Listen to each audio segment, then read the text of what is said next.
جمبوسر کی اہل سنت والجماعت کمیٹی کی جانب سے غالباً فروری ہی مہینے میں ہر سال اسی جگہ پر اجتماعی نکاح کا پروگرام منعقد ہوتا ہے. اسی میں سے آج 9 جوڑوں کی اجتماعی نکاح کے لیے ہم اور آپ جمع ہوئے. اللہ تعالیٰ اپنے حبیب صلی اللہ تعالیٰ علیہ وسلم کے صدقے میں ہم سب کی حاضری کو قبول فرمائے. اس محفل کو دنیا و آخرت میں ہم سب کے لیے ذریعہ نجات بنائے. ان 9 دلہا و دلہنوں کے درمیان اللہ تبارک و تعالیٰ محبت تامہ الفت کاملہ عطا فرمائے.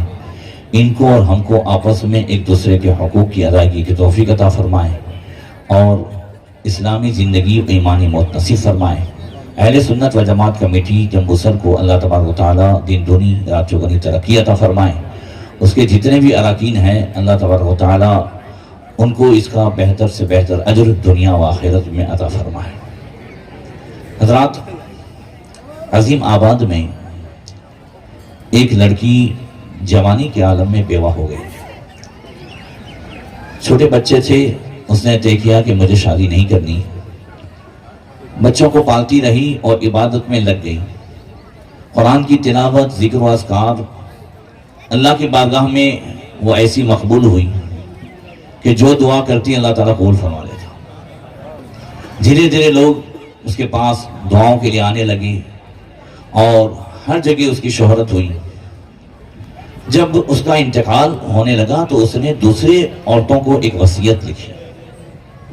اس وصیت نامے میں اس نے یہ لکھا کہ میں اپنی بہنوں سے کہوں گی کہ میں نے جوانی کے عالم میں بیوہ ہونے کے بعد شادی نہیں کی اور اس وقت سے لے کر اب تک میرا ظاہر یہ تھا اور باطن بھی الحمدللہ گناہوں سے بچا رہا، مگر تم سب کے سامنے ایک دلی کیفیت رکھ کر کے وصیت اور نصیحت کرتے جا رہی ہوں.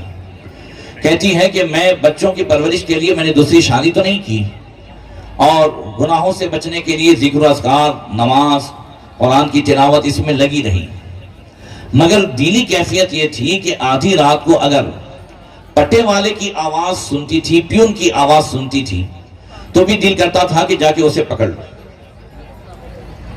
میں نکاح کی اہمیت سمجھا رہا ہوں. اس لیے میں تمام عورتوں کو وصیت کرتی ہوں کہ اگر جوانی کے عالم میں بیوگی کا عالم ہو، بیوہ ہو جاؤ یا جو ہے طلاق ہو جائے تو کبھی بھی اپنی زندگی ایسے ہی مت گزارنا. اس وقت مجھے یاد آیا کہ حضرت معاذ بن جبل رضی اللہ تعالیٰ عنہ فرماتے ہیں، امام غزالی نے اسے نقل فرمایا ہے، وہ فرماتے ہیں کہ اگر مجھے فائنل معلوم ہو جائے کہ میری زندگی کے 10 ہی دن باقی ہے، 10 دن کے بعد میرا انتقال ہونے والا ہے اور پھر میری بیویاں انتقال کر جائے تو بھی میں شادی کر کے ہی اللہ کی بارگاہ میں جاؤں گا. 10 دن کے لیے بھی میں بغیر ایسے جو ہے نہیں جاؤں گا. نکاح یہ صرف جو ہے خواہشات کی تکمیل کا نام نہیں ہے، خواہشات کو پورا کرنے کا نام نہیں ہے. اسلام میں نکاح کو آدھا دین کہا گیا ہے. اس لیے اللہ کے رسول صلی اللہ تعالیٰ علیہ وسلم نے فرمایا، اذا تزوج احدکم عد شیطان فیقول یا ویلتا عصم ابن آدم منی ثلثی دینی. جب تم میں سے کسی کا نکاح ہوتا ہے، یہ نوجوانوں کے نکاح ہوئے، آج ہم ان کو بھی مبارکباد کہیں گے، کمیٹی والوں کو مبارکباد کہیں گے، ہم سب مبارکبادی میں مشغول ہوں گے. اور حضور فرماتے ہیں کہ اس وقت شیطان چیخیں مارتا ہے اور زور زور سے چلا کے کہتا ہے، ہائے افسوس، آدمی نے نکاح کر کے 66% دین مجھ سے بچا لیا ہے. اس کے 66% دین کی حفاظت ہو گئی ہے. جیسا کہ مفتی صاحب نے بتایا، نکاح آنکھوں کو بھی جو ہے گناہوں سے بچاتا ہے، شرمگاہ کو بھی گناہ سے بچاتا ہے. اب ساری حدیثوں کا نچوڑ یہ ہوا کہ اسلام میں نکاح کا مقصد گناہوں سے بچنا ہے. یہاں سے لے کے وہاں تک سب بولو، کیا ہے مقصد؟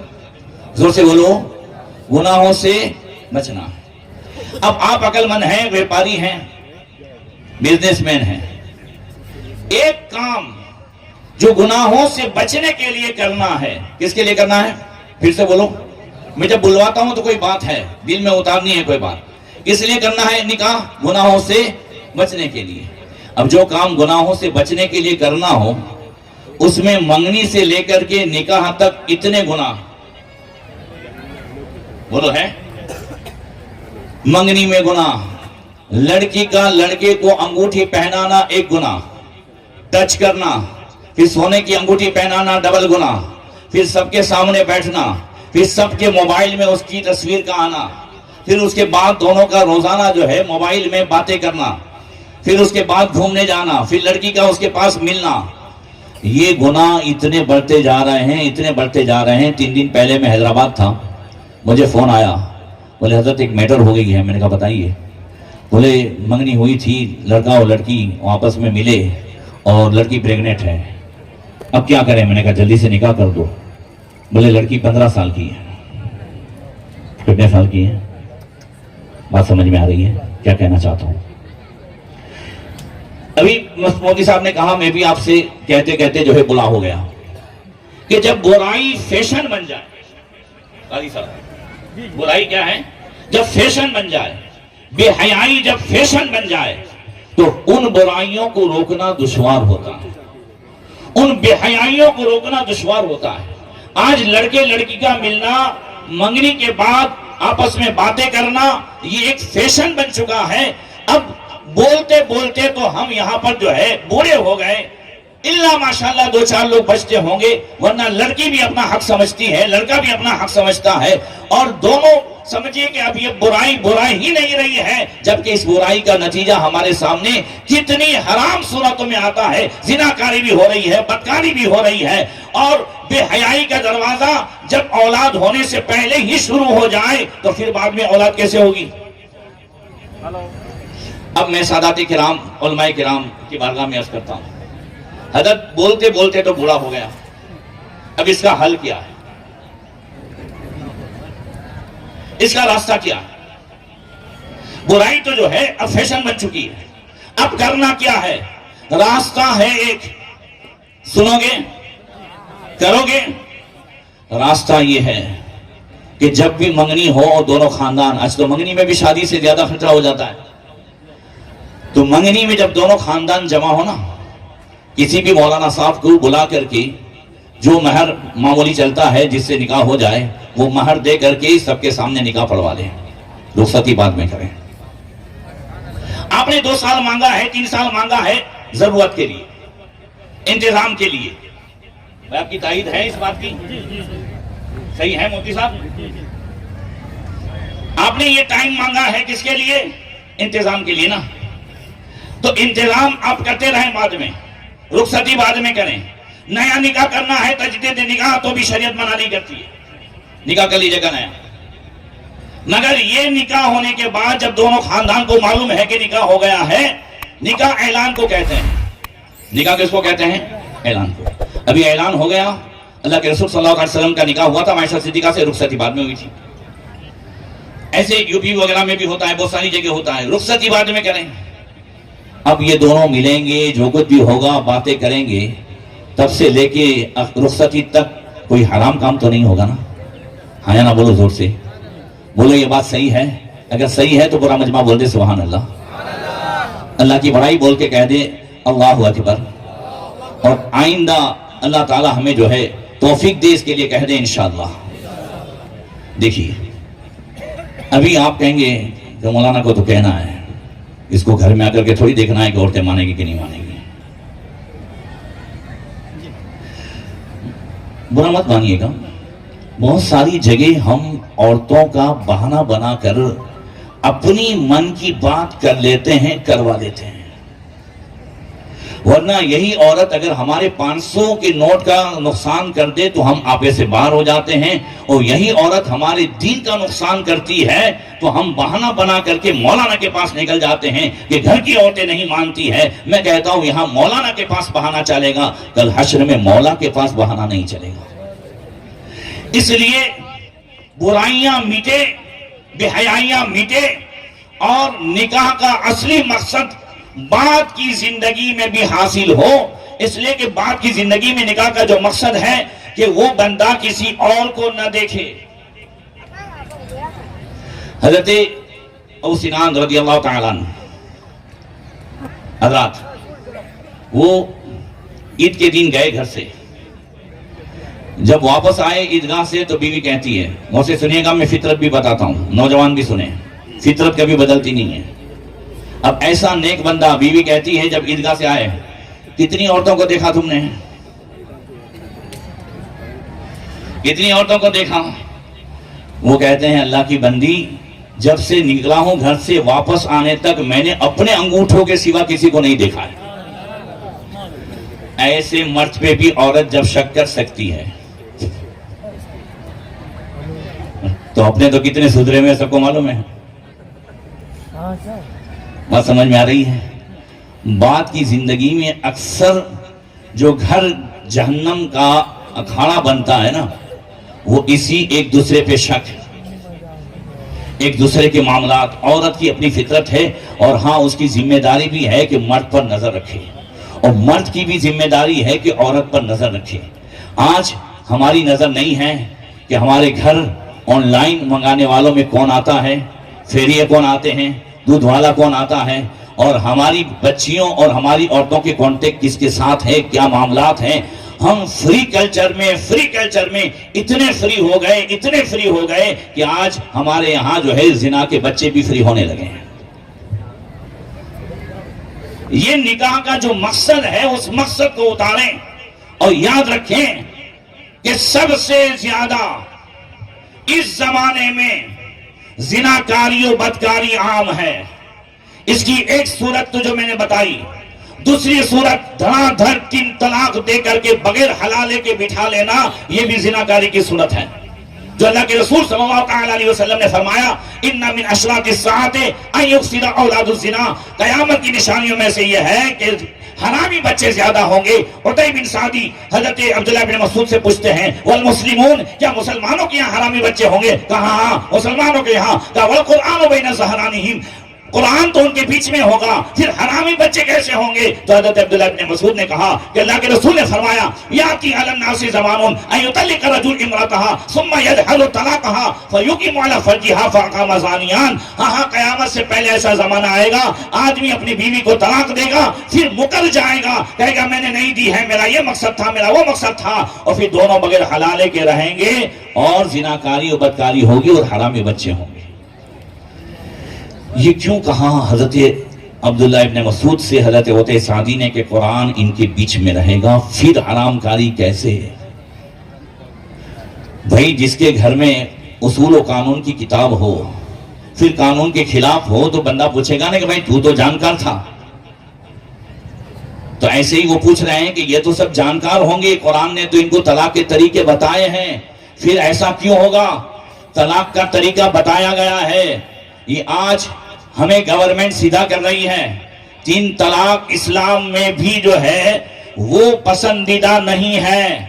جب بندہ 3 طلاق دیتا ہے، ایک شخص نے حضور ہی کے زمانے میں 3 طلاق دے دی تو اللہ کے رسول صلی اللہ علیہ وسلم صحابہ کے بیچ میں کھڑے ہوئے اور فرمایا ایلعبوا بکتاب اللہ وانا بین اظہرکم، حضور جلال میں تھے، اور فرمایا کیا تم 3 طلاق ایک ساتھ دے کر کے اللہ کی کتاب سے کھیلواڑ کر رہے ہو، کھیل کر رہے ہو؟ میں تمہارے درمیان موجود ہوں۔ یہاں پہ مجھے یہ کہنا ہے کہ 3 طلاق ایک ہی بیٹھک میں جو دی جاتی ہے وہ ہو جاتی ہے، نہ ہوتی تو حضور جلال میں نہ آتے۔ بھائی آپ لوگوں کا ہے بات سمجھ میں آئی؟ حضور جلال میں نہ آتے، کہتے بھائی نہیں ہوئی، ایک بیٹھک میں ہے نا۔ جیسے ایک بیٹھک میں 3 سموسے کھانے سے 3 کے پیسے دینے پڑتے ہیں، ایک کے نہیں۔ سمجھ میں آیا کچھ بھائی؟ ہاں بھائی سمجھ میں آیا کہ نہیں؟ ایک بیٹھک میں 3 سموسے کھا لو تو 3 کے پیسے دینے ہوں گے کہ ایک کے؟ ہاں نا بولو، 3 کے نا؟ تو 3 طلاق بھی ایک بیٹھک میں دو گے تو 3 طلاق ہو جائے گی، مگر 3 دینی ہی نہیں ہے۔ کیوں نہ ایسا کرو؟ ابھی میرے پاس 6 سال کا ایک کیس آیا، 6 سال پہلے طلاق ہوئی تھی، کتنی؟ اور بچے بھی تھے، 6 سال پہلے طلاق ہو گئی، دونوں جدا رہ رہے تھے، کرتے کرتے اب حالانکہ 6 سال پہلے جو طلاق ہوئی نا وہ بدکاری ہی پہ ہوئی تھی، وہ کسی اور کو لے کے بھاگ گئی تھی، پھر بھی مرد کے دل میں آیا کہ بچے نکھر رہے ہیں، اب یہ توبہ کر چکی ہے تو مجھے اپنانا ہے۔ 6 سال کے بعد وہ میرے پاس آئے گھر میں، ابھی ہفتے پہلے، اور میرے پاس بولے حضرت اس کا کیا راستہ ہے؟ میں نے کہا طلاق نامہ لاؤ. طلاق نامہ میرے سامنے رکھا. طلاق نامہ پڑھ کر کے میں نے کہا الحمدللہ. چونکہ طلاق نامہ ہمارے جو ہے رشدی کے بھائی وکیل ہیں, انہوں نے لکھا تھا, اور میں اکثر وکیلوں کو سمجھاتا ہوں طلاق نامہ کیسے لکھنا ہے جیسے ہمارے لوگوں کی زندگی بچ جائے اور آگے چل کر کے انہیں شرمندگی کا سامنا نہ ہو, حلالے کی نوبت نہ آئے. میں نے اس میں طلاق نامے میں لکھا, کہیں بھی 3 کا لفظ نہیں تھا, کہیں طلاق طلاق طلاق بھی 3 مرتبہ نہیں لکھا تھا, بس ایک ہی مرتبہ کہ شریعت کے موجب نکاح ہوا تھا اور شریعت کے موجب میں طلاق دے رہا ہوں, اتنا لکھا تھا. اب اتنا جب اگر کوئی لکھ دے تو پھر وہ ایک طلاق پڑتی ہے, 3 مہینے کے درمیان اگر صدمہ ہو یا 3 مہینے کے درمیان پچھتاوا ہو, واپس لے آئے تو نکاح کی بھی ضرورت نہیں ہے. اور اگر 3 مہینے 3 ماسک پورے ہو گئے, عدت پوری ہو گئی, تو وہ نکاح سے نکل جاتی ہے. ابھی بھی دوسری طلاق نہیں پڑی, ابھی بھی تیسری طلاق نہیں پڑی, بلکہ جب تک یہ نہیں دے گا تب تک نہیں پڑے گی. اب 2 طلاق کا مالک رہے گا. اب پوری زندگی کبھی بھی پچھتاوا ہو, جیسا کہ ان صاحب کو 6 سال کے بعد پچھتاوا ہوا, اب وہ گھر بیٹھے بھی جو ہے واپس لانا چاہتا ہے تو نیا نکاح کر لے, نئے مہر سے نکاح کر لے, ہو جائے گا, حلالے کی ضرورت پڑے گی نہیں. اس کو آج سیکھنے کی ضرورت ہے. یہ سب قرآن میں ہے بھائی, یہ 2 پارے میں 5ویں پارے میں سب کچھ ہے. 9 لوگوں کو آج گھر چلانے کا اسٹیئرنگ دیا جائے گا. کیا دیا جائے گا؟ ہاں بھیا. اور آپ کے لائسنس کا نام کیا ہے؟ الرجال قوامون علی النساء. سمجھ رہے ہیں؟ یہ آپ کے لائسنس کا ہیڈنگ رہے گا. آپ عورتوں پر حاکم بنائے جاتے ہیں گھر چلانے کے لیے, منتظم ہیں, لکڑی چلانے کے لیے نہیں. اور ابھی تو الٹا جے, کون لکڑی چلاتا ہے بھائی؟ ڈگری بھی نہیں, وہاں کام نہیں آتی ہو, ہاں مفتی ہو کہ انجینئر ہو سب برابر ہے. ہر ایک کی بائڑی بچوں کو یہی کہتی ہے تیرے باپ کو خبر نہ پڑے. وہ بات بھی صحیح ہے, خبر پڑی تو لاتے بھی نہیں. کوئی بات سمجھ میں آ رہی ہے؟ جی. عرض یہ کر رہا تھا کہ گناہوں سے بچانے کے لیے جو کام ہم کر رہے ہیں, تو پھر ایسی صورت میں ہم وہ کام بھی کریں کہ آئندہ بھی گناہ سے بچتے رہیں اور نکاح تک بھی گناہ سے بچتے رہیں. نکاح تک گناہ سے بچنے کے لیے 2-3 گناہ کا میں نے ذکر کیا, جس میں لڑکے لڑکی کا باتیں کرنا وغیرہ ہے. اور پھر آگے نکاح کے ٹائم جتنے خرافات ہیں اس میں سے ایک پٹاخے, ٹھیک ہے, دوسرا ڈی جے, ڈھول باجے, اور پھر استطاعت نہ ہونے کے باوجود لوگوں کو جو ہے ہزاروں کی تعداد میں کھانا کھلانا. طاقت ہے. ایک بات اور بتا دوں, مجھے یہاں کا رواج نہیں معلوم ہے, مگر ہم نے اکثر جگہ سمو شادی بند کر دی ہے. میں آپ کو بتا رہا ہوں پرمکھ صاحب, ہم نے بند کر دی. ہم بہت ساری جگہ سال کی 200 سمو شادی میرے ہاتھ سے ہوتی تھی, اتنی, مگر اب 20 بھی مشکل سے ہوتی ہے. ہم نے کیوں بند کر دی؟ ہم نے اس لیے بند کر دی, ہمارے کاٹھیا واڑ میں اور سب میں ہم لوگ بہت کرتے تھے کہ جہاں شادی ہو. ابھی میں جام نگر گیا تو 30 جگہ کھانا تھا ہمارے بیوائی کو. میں کہا یہ 30 جگہ ایک ساتھ؟ بولے کل سمو شادی ہے. میں کہا کل سمو شادی ہے تو بھی لوگوں نے بولے کہ کچھ لوگوں نے تو 1000 آدمی کا کھانا کیا ہے. ایسے سمو شادیوں سے کوئی فائدہ ہے؟ سمو شادی بھی ہو, بات صحیح ہے, اس میں شامل بھی ہو, پھر گھر میں بھی آپ سب کچھ کریں اور پھر وہاں بھی جو ہے قرض لے کر کے سب کچھ کرے, تو اتنا جو ہے کرنے کا کوئی فائدہ نہیں ہے.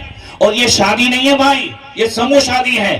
ایک شادی میں آدمی جھک جاتا ہے رات نے دن. یہ کئی مہینوں کی محنت ہے ان حضرات کی, ذاکر بھائی کی, اس کی اس کی.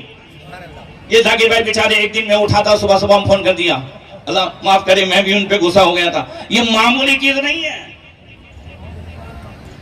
یہ اتنی محنت یہ انہوں نے جو ہے سنی, میں نے سنی رات نے دن. ہم یہ جو ہو رہا ہے, اور یہ بھی بتا دو ذاکر بھائی آپ تمامی حضرات کو, یہ جو کرنا ہے نا, بھلے کچھ ہو جائے, کوئی کچھ بھی کہے, ایک حدیث سنو گے ساری تھکن اور ساری بوریاں بھول جاؤ.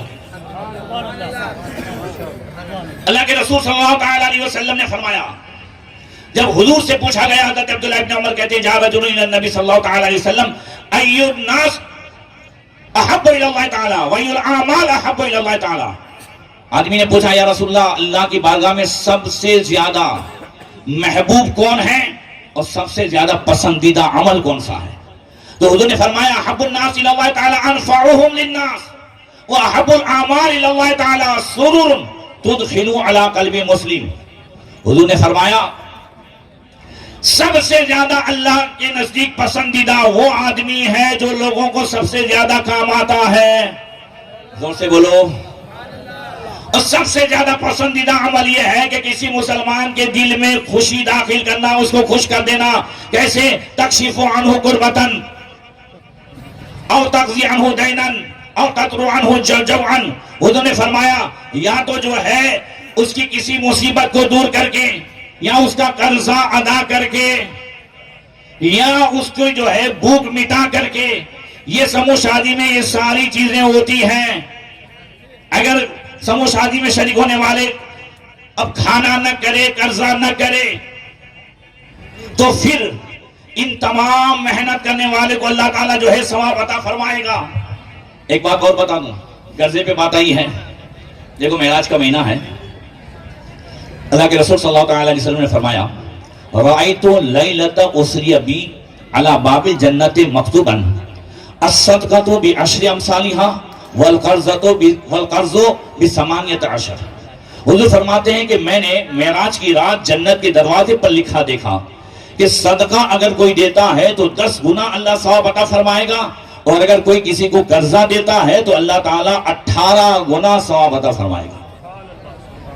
حضور کو بھی تعجب ہوا. علی صاحب آپ سے بھی کہتا ہوں، سب سے کہتا ہوں، میں غور سے سنیے گا میں جو کہنا چاہتا ہوں. یہ پیغام کا جو ہے ٹائم ہے، سن کر کے جائیے. حضور کا تعجب ہوا کہ صدقے سے بھی قرض دینے کا زیادہ ثواب. تو حضور نے فرمایا یا جبریل ما بال القرض افضل من الصدقہ. جبریل یہ جو ہے صدقے سے بھی قرض کا ثواب کیوں زیادہ ہے؟ تو جبریل امین عرض کرتے یا رسول اللہ لأن السائل يسأل وعنده والمستقرض لا يستقرض الا في حاجۃ. یا رسول اللہ مانگنے والا کبھی کبھی اس وقت بھی مانگتا ہے کہ اس کے پاس ہوتا ہے تو بھی مانگتا ہے، مگر قرضہ لینے والا تو اسی وقت قرضہ لیتا ہے کہ جب اسے ضرورت ہوتی ہے، مجبوری ہوتی ہے، تب جا کر کے وہ قرضہ لیتا ہے. ایسی صورت میں ہمیں قرضہ دینے میں زیادہ ثواب ہے. خاص کر کے میں ایک دوسری طرف آپ کی توجہ دینا چاہتا ہوں. آج کل ہمارے لوگ قرضے میں زیادہ کیوں ہیں؟ توجہ ہے میرے سوال پر. میں نے کیا سوال کیا آپ لوگوں سے کہ ہمارے لوگ قرضے میں کیوں ہیں؟ کچھ انداز سے ہم بھی جواب دار ہیں اس قرضے کے. اگر ہم ایسی شادیوں میں چلے جاتے جس میں دعوت نہ ہوتی تو لوگوں کو ایسی دعوت کرنے کی ضرورت نہ پڑتی. ہم نے ایسی جو ہے رواج بنائے ہیں کہ گھر والوں کو بھی مجبور ہونا پڑتا ہے کہ ہم نے سب کے یہاں کھایا تو ہم کو بھی کھلانا پڑے گا. چونکہ ہمارا سامنے ریئیکشن ایسا ہوتا ہے کہ اپنے کو کہاں دعوت ہے. اگر اپنے بھی اپنے بھائیوں کی جو ہے یہ نکاح کی میں بغیر دعوت کے بھی چلے جائیں، رواج اگر کم کر دیں، بھائی استطاعت ہے تو کھلائے نہیں تو نہیں. ایسی صورت میں دھیرے دھیرے پھر بیاج کا سسٹم بھی کم ہو جائے گا اور قرضے کا سسٹم بھی کم ہو جائے گا. سماج میں ناک رکھنے کے لیے ہمارے بھائی جو ہے قرضہ لیتے ہیں، کوئی زمین بیچتا ہے، کوئی بیاج سے لاتا ہے. آج تو خطرے کی محفلیں بیاج سے کی جاتی ہیں. اور یہ بھی میں آپ کو بتا دوں، آج سب سے زیادہ اگر کوئی اہم عبادت ہے نفلی عبادتوں میں اور اہم صدقہ ہے کہ اگر آپ چاہتے ہو کہ سب سے زیادہ فائدہ ہو، یہ وہ ہے کہ اگر اپنا کوئی بھائی رشوہ لے کر کے بیاج میں ڈوبا ہے، کاروبار میں بیاج میں ڈوبا ہے، بھائی اس نے بھول کر لی ہے، غلطی کر لی ہے، اب اس کو اس میں ڈوباتے مت جاؤ. آپ کے پاس کچھ ہے یا وہ بہت زیادہ زکوٰۃ بھی جو ہے جمع کر کے پھر اسے جو ہے آپ اس بیاج سے نکال دو. توبہ کرواؤ کہ آئندہ تجھے جو ہے بیاج کے دھندے میں نہیں پڑنا ہے. انشاءاللہ تبارک و تعالیٰ اس سے بڑھ کر کے آپ کی کوئی خدمت نہیں ہوگی. اپنی قوم کو بیاج کے دوسروں سے نکالو. وہاں سب صحیح ہے؟ یہ بیاج کا جو دوسرا ہے، قوم کما کما کر کے دوسرے کو دیتی ہے. ایک رکشہ والا رکشہ لاتا ہے، آپ کو معلوم ہے یہ لاک ڈاؤن میں کتنے لوگ ویاج لے لے کر کے آج جو ہے ڈوبے ہوئے ہیں. کئی گھروں میں آج سمجھ لیجئے کہ کوڑی نہیں ہوتی ہے، جو کچھ بھی آتا ہے سب جو ہے ویاج کی قسطوں میں چلا جاتا ہے، ہفتوں میں چلا جاتا ہے. ویاج لینے والا دینے والا سب حرام میں ہے، مگر بھائی نے غلطی کر لی ہے تو اسے نکالنا تو پڑے گا نا. دیکھیے امام حسین رضی اللہ تعالیٰ عنہ حضرت اسامہ بن زید صحابی رسول ہیں، ان کا آخری وقت تھا تو وہ تشریف لے گئے ان کو دیکھنے کے لیے. تو پوچھا کہ آپ رو رہے ہیں، صحابی رسول ہیں، آپ کیوں رو رہے ہیں؟ دنیا چھٹنے کا کام ہے. کہا نہیں، مجھے امید ہے میرے اوپر قرضہ ہے، قرض کی حالت میں اللہ کی بارگاہ میں ملوں گا تو پھر میرا کیا ہوگا؟ تو حضرت امام حسین پوچھتے ہیں مجھے بتاؤ کتنا ہے. حضرت اسامہ کہتے ہیں بہت زیادہ ہے. بولے بتاؤ تو کتنا ہے؟ انہوں نے بتایا فلاں کا اتنا، فلاں کا اتنا. حضرت امام حسین گئے، سب کو بلا کر کے امام حسین نے معاف نہیں کرایا. میں نبی کا نواسا ہوں چلو معاف کر دو، نہیں، سب کو بلا کر کے پوچھا کتنا ہے، کم بھی نہیں کرایا. سب کو سب کے قرضے دیے. شام تک 60,000 کا قرضہ امام حسین نے ادا کیا اور ایک جملہ بیان فرمایا، ان خیر المال ما وقع به العز. امام حسین فرماتے ہیں سب سے اچھا مال وہ ہے جس سے کسی کی آبرو کو بچا لیا جائے. تو سمو شادی میں تو اتنوں کی آبرو کو بچانا ہے، عزت کو بچانا ہے. اس لیے اللہ کے رسول نے فرمایا، اب یہ جملہ سنیے گا، تھکن اتر جائے گی انشاءاللہ. حضور نے فرمایا کہ لَأَنْ أَمْشِي مَا أَخِينَ فِي حَاجَةٍ أَحَبُّ إِلَيَّ أَنْ أَعْتَكِفَ فِي مَسْجِدِ هَذَا الْمَدِينَةِ شَهْرًا. حضور نے فرمایا کہ میں اپنے بھائی کے ساتھ اس کی ضرورت کو پورا کرنے کے لیے جاؤں، اور سب شادی میں آپ نے یہاں دوڑے وہاں دوڑے، اتنا فون کیا اتنا فون کیا. حضور فرماتے ہیں کہ میں بھائی کے ساتھ مل کر کے یا اس کی ضرورت کے لیے دوڑ بھاگ کروں، مجھے یہ پسند ہے اور یہ زیادہ ثواب ہے. اگر میں مسجد نبوی میں 1 مہینہ اعتکاف کروں، اس سے زیادہ ثواب یہ ہے کہ اپنے بھائی کی ضرورت کے لیے دوڑ بھاگ کروں.